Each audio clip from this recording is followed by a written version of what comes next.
देश हम एक बात उसके बारे में जरूर बताएंगे आपको। खोड़निया के खिलाफ हो सकती है कार्रवाई। जी, आरपीएससी में भ्रष्टाचार से जुड़ी खबर आप जान लीजिए। खोड़निया को 1.5 करोड़ देने की बात सामने आई, यानी 1.20 करोड़, ऑलमोस्ट 1.5 करोड़ देने की बात सामने आ गई है। बाबूलाल कटारा के बयान के आधार पर कार्रवाई के संकेत हैं।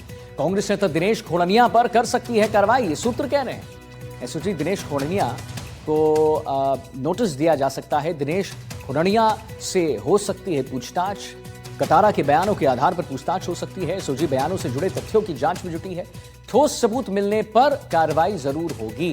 तो कांग्रेस नेता दिनेश खोड़निया के खिलाफ अब कार्रवाई होगी। खोड़निया को 1.20 करोड़ देने की बात सामने आई है। बाबूलाल कटारा के बयान के आधार पर कार्रवाई के संकेत हैं। कांग्रेस नेता दिनेश खोड़निया पर हो सकती है अब कार्रवाई, इस सूत्र का कहना है। तो आरपीएससी में भ्रष्टाचार शिकंजे में कांग्रेस नेता है।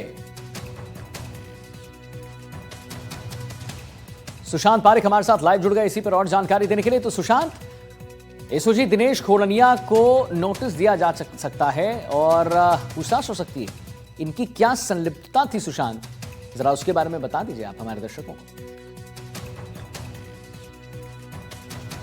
देखिए, आरपीएससी सदस्य दिनेश आरपीएससी सदस्य जो कटारा हैं वो बेसिकली गिरफ्तारी के बाद ईडी के जो बयान हुए थे उसमें उन्होंने इस बात का हवाला दिया कि आरपीएससी मेंबर बनने के लिए उन्होंने 1.20 करोड़ रुपए में सौदा तय किया था और ये 40 लाख रुपए एडवांस दिनेश खोड़निया जो कि उस वक्त कांग्रेस के जिलाध्यक्ष थे उनको दिए गए और बाकी की रकम हर साल 20 लाख रुपए के हिसाब से देना तय किया गया था। हालांकि इस मामले में कहा जा रहा है कि बाद में कटारा ने अपने बयान जो हैं वो उनपे एक तरीके से पलट गए थे और कहा था कि मेरे बयान दबाव में लिए गए और मैं इन सारे तमाम बयानों को खारिज करता हूं। और ये मामला जब सामने आया तो दिनेश खोड़निया ने भी प्रेस वार्ता की। उन्होंने कहा कि ईडी ने मेरे खिलाफ कार्रवाई की थी, घर पर जो रकम मिली थी वो भी मैंने वापस छुड़ा ली है और इस मामले में मुझे क्लीन चिट मिल गई है। लेकिन जिस तरह से ये पूरा प्रकरण सामने आया, मुख्यमंत्री ने कल हाई लेवल बैठक बुलाई थी सीएमओ में, उसमें एसओजी के चीफ, डीजीपी सहित सारे बड़े पुलिस अधिकारी मौजूद थे और सीएम ने कड़े शब्दों में कह दिया है कि आरपीएससी मेंबर बनने का जो घोटाला है, पूरा जो करप्शन का खेल है, इसमें कार्रवाई होनी चाहिए। तो अब इस बात की प्रबल संभावना है, जिस तरह के सूत्र हमें बता रहे हैं आदित्य, कि एसओजी नोटिस देकर दिनेश खोड़निया को पूछताछ के लिए बुला सकती है। बिल्कुल, हमारी पैनी नजर है सुशांत, और बिल्कुल हम आपके पास आएंगे। बहुत बहुत धन्यवाद करेंगे सुशांत महत्वपूर्ण जानकारी देने के लिए। जयपुर से एक बड़ी खबर जान लीजिए। बीजेपी प्रदेश अध्यक्ष मदन राठौड़ का बयान सामने आया है। रेवंत राम डांगा प्रकरण पर भी राठौड़ ने कहा है, हमारे विधायक का स्टिंग ऑपरेशन था नाटक। ये राठौड़ साहब का कहना है। स्टिंग में किसी प्रकार की राशि नहीं स्वीकृति।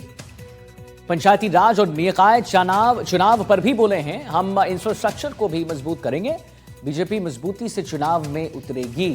तो ये राठौड़ साहब का कहना है। बीजेपी प्रदेश अध्यक्ष मदन राठौड़ का बयान सामने आ गया है। बहुत बड़ी बात, रेवंत राम डांगा प्रकरण में भी उन्होंने कहा है कि ये ऑपरेशन सिर्फ एक नाटक था, स्टिंग ऑपरेशन का नाटक था और स्टिंग में किसी प्रकार की राशि की स्वीकृति की बात नहीं हुई थी।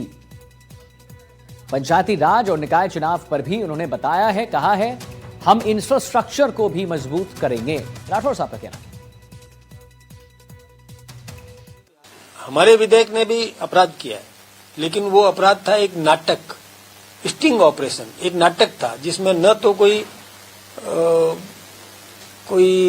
स्वीकृति थी, मतलब राशि की स्वीकृति भी नहीं थी, न कोई खरीदना था, न कोई बेचना था, न कोई पैसा स्वीकृत करना था, न कोई काम था, न तो किसी काम के लिए राशि स्वीकृत की गई, न किसी प्रकार का कोई धरातल पर कोई काम हुआ हो और उसके बदले में कोई पैसा लिया हो, ऐसा नहीं है। एक स्टिंग ऑपरेशन था, एक चैनल ने किया, एक न्यूज पेपर एजेंसी ने किया, लेकिन उसमें भी स्वीकारोक्ति को हम अपराध मानते हैं कि कैसा भी स्टिंग भी हो तो भी स्वीकार क्यों किया जाए। समृद्धि बढ़ेगी, राजस्थान संपन्न बनेगा, प्रॉस्पेरिटी बढ़ेगी, आम आदमी की खरीद क्षमता, क्रय शक्ति उसकी बढ़ेगी। इस निमित्त हमारा प्रत्येक काम होगा। राजस्थान विकासशील राजस्थान, विकसित राजस्थान बनने की दिशा में हम सब मिलकर के काम करेंगे। इस निमित्त हम सारे चैनल्स का भी उपयोग करना चाहेंगे कि आप भी राजस्थान के समग्र विकास में और जो कुछ भी अपना योगदान दे सके। स्थानीय निकाय पंचायतों के चुनाव होने वाले हैं, पंचायत समिति जिला परिषद के, तो भारतीय जनता पार्टी सभी क्षेत्रों में विजयी होगी। इस निमित्त हमारे कार्यकर्ता भी उत्साहित है, सब सक्रिय होकर के काम कर रहे हैं। हमारा संगठन भी मजबूत हो रहा है। जिन क्षेत्रों में हम प्रभावी नहीं हैं वहां भी हमारा प्रभाव बढ़ा है और निश्चित रूप से पूरे क्षेत्र में भारतीय जनता पार्टी के प्रति जनता का मोह, जनता का आकर्षण, जनता का विश्वास ये बढ़ा है। विभिन्न विपक्षी पार्टियों में आपस में सिर फुटोवल, फूट ये सब कुछ हो रहा है और लोग उनसे निराश हो चुके हैं और वो हमारे साथ जुड़ने के लिए तत्पर है। और हम भी जो वो लोग सोच समझ करके नीतिगत समझ के आधार पर यदि आते हैं तो हम उनका निश्चित रूप से संरक्षण करेंगे।